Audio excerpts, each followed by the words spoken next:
As the bombs fall on Aleppo yet again, is there any way of ending the violence? I'll ask the man at the heart of the negotiations, the UN Special Envoy for Syria, Staffan de Mistura.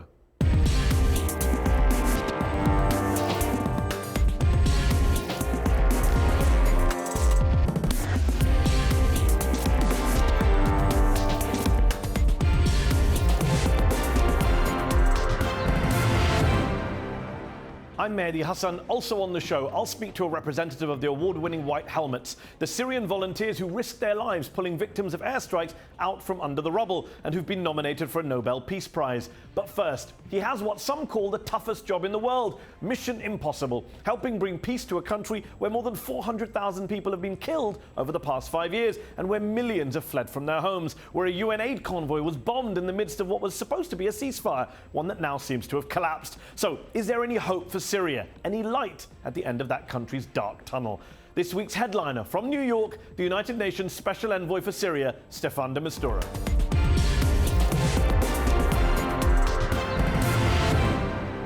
Staffan de Mistura, thanks for joining me on UpFront. On Monday, you called the attack on a UN aid convoy near Aleppo a game changer. But by Thursday, you were referring to the failed attempt in New York to renew the ceasefire as a long, painful and disappointing meeting.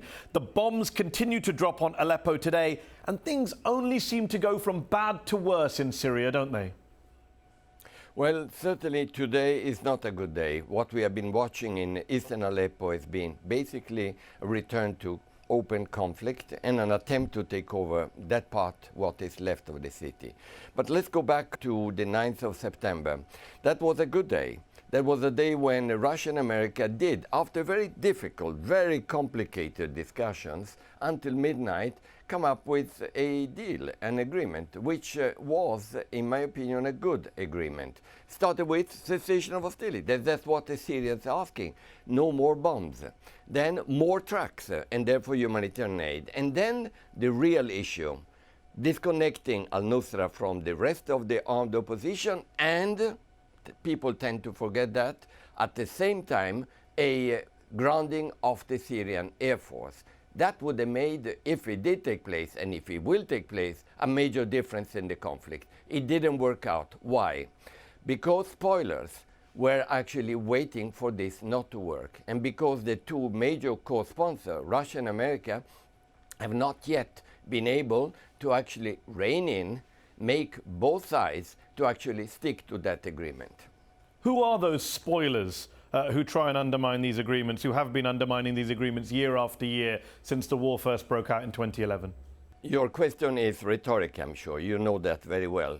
But let's put it like this. No, it's not actually. A lot of our viewers would want to know, you mentioned US and Russia. There are a lot of countries involved in the Syrian conflict. A lot of people look at Syria and say, is it because of all these outside parties, the Irans, the Saudi Arabias, the Qatars, the Turkeys, the Frances, the UKs, the USAs? Who is to blame? Who are the spoilers on both sides?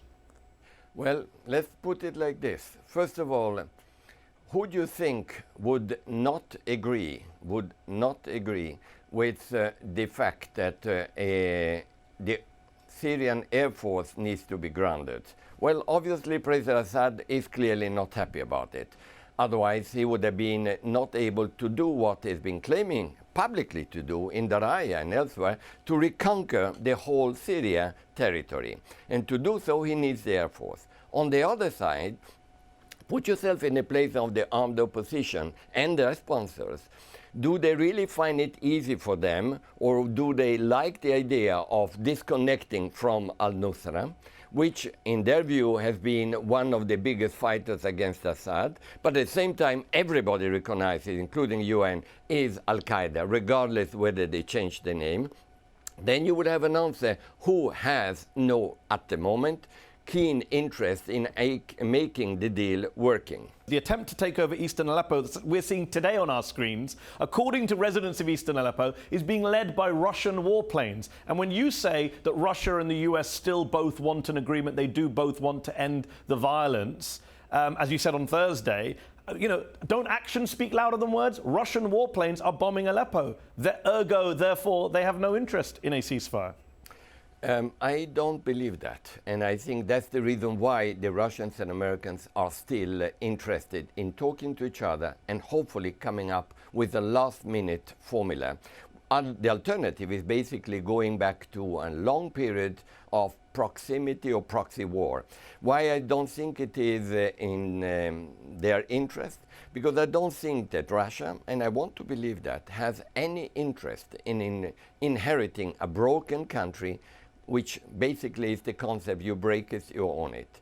I think they are genuine in their concerns about the terrorist organizations even reaching Russia. And I think America is definitely genuine in wanting to do, during this administration, the best they can to reduce the violence and bring some relief to the people in Syria.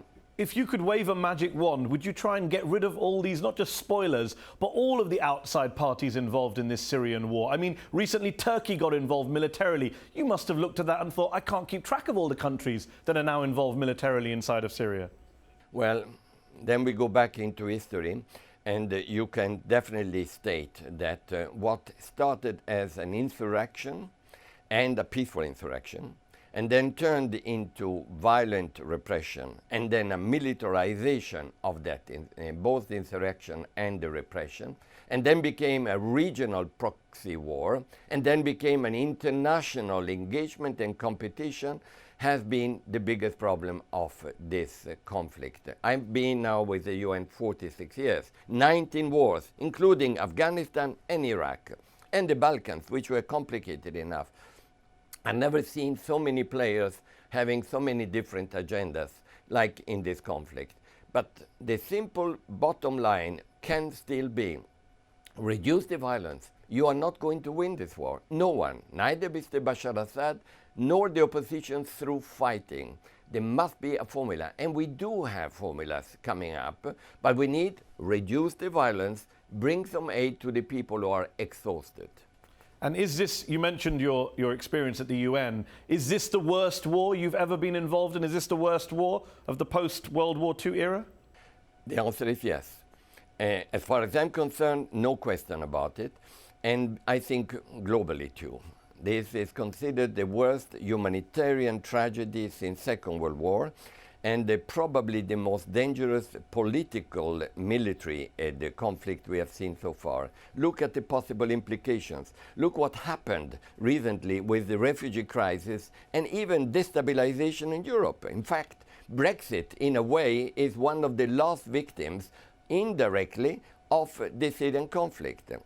When you've met President Assad, have you broached the issue of his alleged war crimes, the use of barrel bombs, for example, on residents of eastern Aleppo? Have you raised that with him personally? I have raised the issue about barrel bombs many, many times. Trust me and believe me, many times. Because I've been also indicating every time, how can a government use this type of crude weapons when you know very well that the difference in theory between a government and terrorists is actually being very careful in avoiding civilian victims. And therefore, isn't the use of a barrel bomb a war crime? When you send the police inside a building because there are some gangsters, quote unquote, you don't demolish the whole building and everyone living in it. Now that will be up to the international community to decide what and who should be in any type of war crimes. There have been quite a lot of issues and things which have happened so far in this conflict which would be qualifying for war crimes. At one point, Staffan de Mistura, the West's demand and the rebels' demand was that Assad had to go. Given the rise of ISIL, of Daesh, given the whole, it's now either Assad on the one hand or ISIL on the other, do you think that's still a realistic demand? That there is this argument that you have to choose between Assad and ISIL, whether you agree with it or not, and therefore a lot of Western governments are now saying, well, we have to live with Assad, whereas the rebels are still saying he has to go. Well, let me qualify it like this. I hope you will, and our listeners will read between the lines. At the end of the day, I'm a mediator. I'm not a judge here. So that's my job. Point number one, we are obviously, and I was there, and I watched it with my eyes, trying, and the international community on this agrees, everyone agrees, to avoid another mistake that we did in Iraq when we dismantled the army. And look what happened. Many of them, perhaps, joined Daesh today, or some of them. Secondly, we are going to not repeat the mistakes we all admit were done when there was no follow-up on the Libya event. That was a mistake, and the proof is that we are still paying for it, and we don't have a clear solution. Three, of course, we don't want either what has been happening in Yemen, when suddenly there is a president who has been, in a way, put in a difficult or strange position and is still part of the fighting inside. Bottom line, there is a need of learning from the past. The second point regarding the possible formula is that we need to realize that you can fight Daesh. And I think everybody basically in Syria are now either claiming or actually fighting Daesh. But you can't win Daesh unless you find a political solution which includes all those who feel disenfranchised. Is it fair then to say that you think the Assad regime should be part of a diplomatic solution in Syria? You can't just wish them away. Is that what you're saying or suggesting? What I'm saying, and you are paraphrasing me a little bit too much there, what I'm saying is that whatever formula that we will be finding, and there will be a formula at the end of the day, needs to take into consideration the fact that the Syrian institutions, including the army, which has certainly a role to play and an important role to play in a unified new formula of Syria, needs to be in a way non-dismantled and destroyed. Otherwise we'll have a vacuum, and the vacuum will lead either to Libya or to what happened originally in Iraq. But theoretically you could keep the regime, the government, the institutions of state, but you wouldn't necessarily have to keep the man himself, the ruler.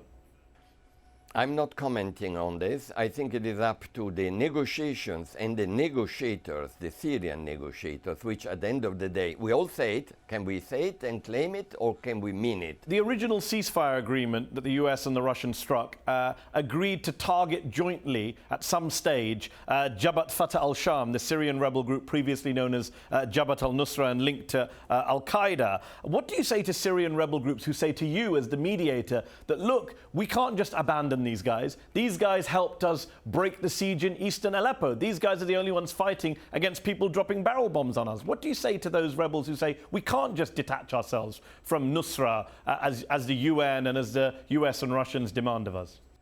Well, I can see their problem. I cannot deny that.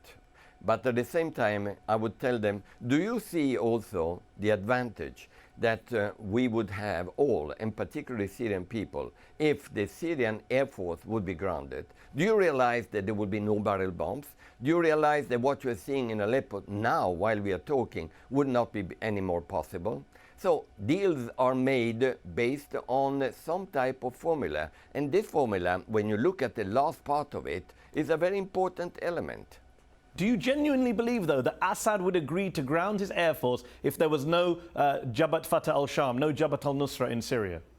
The Russians, in my mind, were genuine, in my opinion, when they negotiated with the Americans on this. And the Americans were also sincere. And just before we finish, there was a lot of outrage in August when the Guardian newspaper revealed that the UN had awarded contracts worth tens of millions of dollars to people closely associated with Assad and his family and friends as part of its aid program in Syria. Not only has the UN aid mission in that country been compromised, many say, but the UN itself, where you are today, its reputation as a peacemaker, as a humanitarian organization, some say will never recover from the stain on its conscience that is Syria.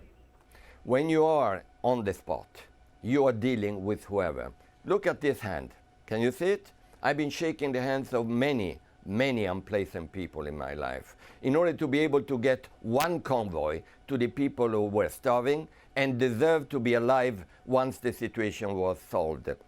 When we are in Damascus, we have to deal with those who are in Damascus. When the convoy comes across the line, do you think that our colleagues are not dealing with the insurgents? Of course they are. That's the only way to do it. And don't you think that, in fact, there will be some of this happening? The alternative is sitting and complaining. Given another example, when I've been talking to the opposition, you think I'm using a Toraya Or am I using a normal mobile phone? Obviously a mobile phone. And who owns that mobile phone company? And who is paying to those bills? Both us and insurgents in order to get it. The alternative would be not be able to talk.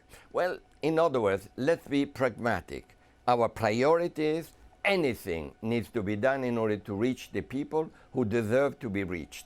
That means sometimes accepting what we don't like to accept, dealing with those who are actually stopping the aid and being able to deliver it anyway. You once said in reference to Syria, sometimes I feel like a doctor who is trying to keep a patient alive, but I'm only able to relieve the pain. At what stage, Staffan de Mistura, do you hold your hands up and say, I couldn't save the patient, it's over? A doctor would never say that unless he believes in euthanasia, which I don't believe in. A doctor will say, I will continue, me, the UN. No one is indispensable, but the UN. And I know the Secretary General feels the same, and I'm sure the next Secretary General will feel the same. We will never abandon a patient because the pain needs to be reduced, the patient needs to be kept alive, and who knows, perhaps tomorrow morning, we will have a medicine for that disease. Staffan de Mistura, thank you so much for joining me on UpFront. Thank you.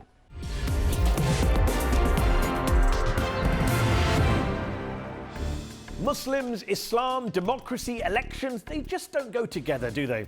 At least that's what we're told by some of the faith's biggest critics. Most Muslim countries are dictatorships. There's no democracy. But look at the big picture. Sure, the Arab world is home to plenty of kings, emirs, generals, dictators, but the majority of the world's Muslim population doesn't actually live in the Arab world. In fact, it's the Asia-Pacific region that's home to 62% of all Muslims. And of the top 5 countries in the world with the biggest Muslim populations, Indonesia, India, Pakistan, Bangladesh, and Nigeria, not only are none of them in the Middle East, but they're all democracies too. Flawed democracies, yes, but democracies nevertheless, in which hundreds of millions of Muslims regularly go to the polls to elect their rulers. And support for democracy goes beyond these 5 countries, as the pollsters from Pew noted in their exhaustive study of 39 countries and 38,000 Muslims, quote, most Muslims around the world express support for democracy. And yes, that includes those ordinary Arab Muslims, yeah, the ones living under kings and generals. Remember 2011 when people across the region rose up in the Arab Spring?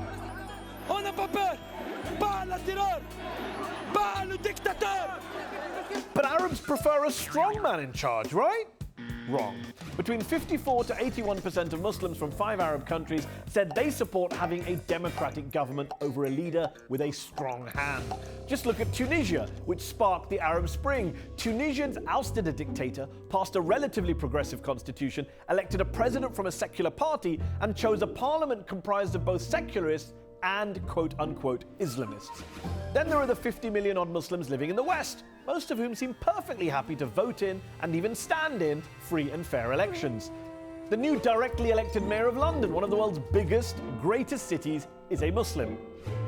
In 2015, the UK increased its number of Muslim members of parliament from 8 to 13. Canada elected 11 Muslim MPs in the same year. And in the US, which has 2 Muslim congressmen, Muslim voter registration is up ahead of the presidential election. So the next time some pseudo-expert tells you Muslims don't like democracy or Islam is incompatible with democracy, remember the hundreds of millions of Muslims, in fact the majority of the world's Muslims, who prove that expert wrong.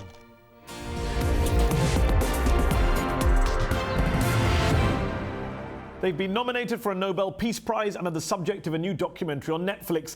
The White Helmets, also known as the Syria Civil Defense, are a group of volunteers who were the first to arrive at the scene of an airstrike, and they claim to have saved the lives of more than 60,000 people in Syria. This week, after a convoy of aid trucks near Aleppo was bombed, White Helmet volunteers and the US government blamed Russia for the attack. The Russians, meanwhile, have accused the White Helmets of working with controversial Syrian rebel groups. Joining me now from New York is Farouq al Habib, spokesman for the White Helmets. Farouq, thanks for joining me on UpFront. The Russians say they not only did they not carry out an attack on the convoy, they say there was no air attack on the convoy at all. The trucks just caught on fire, and they're questioning the testimonies of White Helmet volunteers. They say you're biased towards the rebels. What's your response to them? Actually, our response will be, as ever, focusing on the work to rescue the Syrian people from under rubble. We know that there are always political games trying to politicize everything happening in Syria. But our humanitarian message is obvious and clear for everybody. It's working impartially and neutrally to help all the Syrian people wherever and whenever the White Helmets teams are allowed to respond to attacks in any area in Syria. They will be always ready to help. The attack on the UN convoys was obvious for everybody that it was deliberate. The nature and the objective of those convoys were clear, and it's obvious that there was airstrikes on the convoys. How many of your volunteers, of White Helmet volunteers, have lost their lives in this conflict so far? Till now, 134 volunteers were killed while they were conducting rescue operations in Syria, and most of them were killed by Russian and regime airstrikes, actually. The New York Times columnist Nicholas Kristof wrote last year that the work of your organization is, quote, a reminder of the human capacity for courage, strength and resilience. He said the work of the White Helmets is the one uplifting story out of Syria. What is it that drives your volunteers on the ground, that propels them to do this life-saving but very dangerous work? The White Helmets are from the Syrian people and working for the Syrian people.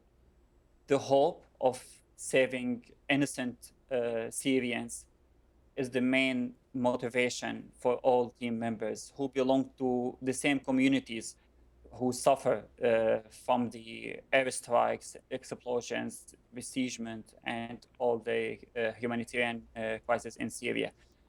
Saving one life is saving the humanity. This is the motto of the White Helmets.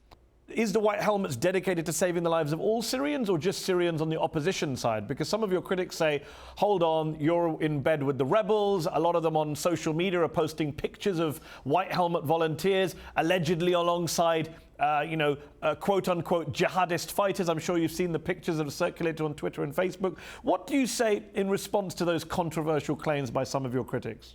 Under very complicated and difficult circumstances in Syria, 3,000 volunteers of the White Helmets are working to help the Syrian people, all the Syrian people. The code of conduct of the White Helmets or the Syria Civil Defense is very clear. Zero tolerance for affiliation or relation with any armed or political groups in Syria. And just to be clear also, you say you're an impartial organization, but you yourself, back in 2011, you founded the Homs Revolutionary Council. You were part of that initial uprising against Assad back in the day. You were part of that non-violent opposition, weren't you? And I think you were detained and even tortured by the Assad regime. Yes, and everybody knows, even Bashar al-Assad himself admitted that the Syrian revolution started peacefully.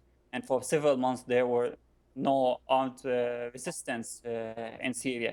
So for us, when we started the Syrian revolution, that was a pure humanitarian message defending the human rights of the Syrian people.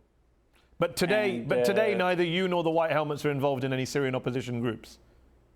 No, not at all. When the uprising against Assad began in 2011 that you were part of, did you think it would still be going on? The fighting would still be going on 5 years later? Assad would still be in power? No, actually, nobody expected that it will take that long, and nobody expected that we will face that ignorance from the international community. And nobody expected that the regime will be so brutal and there will be so extremist groups trying to take control over Syria. The Syrian people moved just like what other people in the Middle East moved by the Arab Spring, calling for human rights and freedom.